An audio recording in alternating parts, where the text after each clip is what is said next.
आपको लगता है कि हमने ये बना लिया, ये कमा लिया, यहां पहुंच गए। मैं तो कहता हूं संसार में लोग जिसको सफल होना कहते हैं, क्या होता है संसार में सफल होना?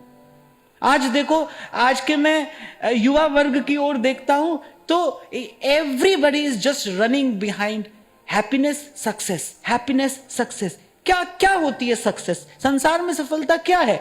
मैं तो आज तक इसका समाधान ही नहीं कर पाया भाई। संसार में सफलता कहते किसको है? क्या है यहां पर सफलता? यहां सफल होने के लिए क्या है? यहां तो कुछ पाने के लिए है ही नहीं। यहां तो केवल अगर मार्ग ठीक नहीं है तो फिर यहां तो केवल खोना ही खोना है, गंवाना ही गंवाना है। यहां पर पाना क्या है?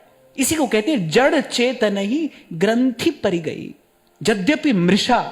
कह रहे यद्यपि कुछ है नहीं, कुछ है नहीं, ये गांठ कुछ है नहीं, पर कह रहे यद्यपि मृषा पर छूटत कठिन नहीं।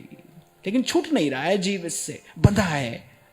अब देखो आप हम सब बंधे हैं ना, पर देखो बंधन तो कहीं दिखाई नहीं पड़ता, पर बंधे तो हैं, बंधे तो हैं। कोई कहीं बंधा है, कोई कहीं बंधा है। मन के तार कहीं ना कहीं उलझे हैं ना उलझे हो तो फिर तो सुख ही सुख है।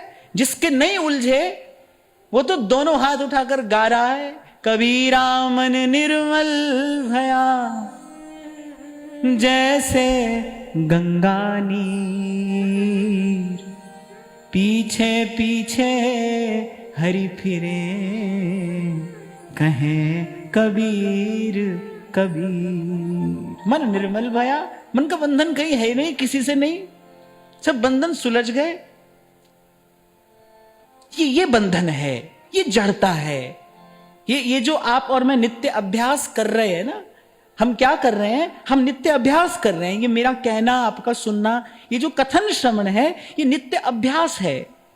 अभ्यास है उस जड़ता को दूर करने का। आपको एक उदाहरण दिया था मैंने, बहुत गहरी नींद में जब कोई सोया होता है तो झट से नहीं उठता, वो उठता है, फिर अलसाता है, फिर कभी कभी सो जाता है, थोड़ी देर और सो जाऊं, थोड़ी देर और सो जाऊं, फिर ऐसे जगते जगते जगता है। ऐसे ही बड़ी गहरी निद्रा है। मोह निशा सब सोमनहारा, गहरी निद्रा है।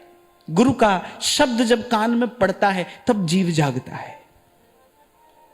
और जागा सो जन जानिए जिसका जगा विवेक।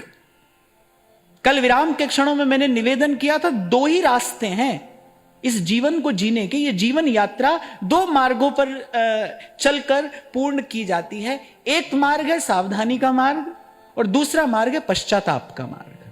या तो आप करने से पहले सावधान हो जाओ, नहीं तो करने के बाद पश्चाताप करो। व्यक्ति क्या करता है? करने से पहले सावधान नहीं होता और करने के बाद फिर मंदिरों के चक्कर लगाता है।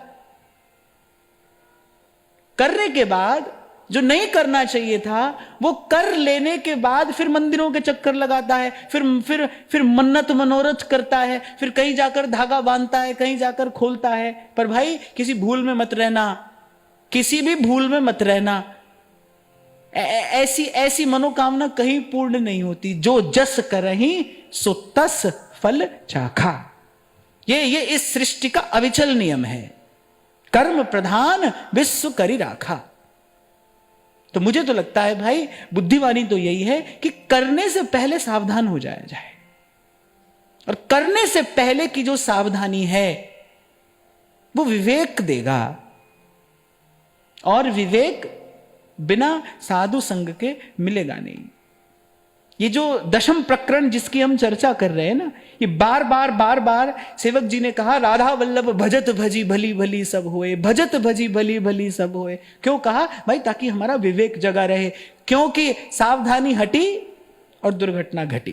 कर्म के बाद तो भाई उसका फल है, फिर उसके निवारण का उपाय नहीं है। फिर तो भाई या तो भोगना पड़ेगा या भुगतना पड़ेगा। फिर तो पुनरपि जन्मम पुनरपि मरणम।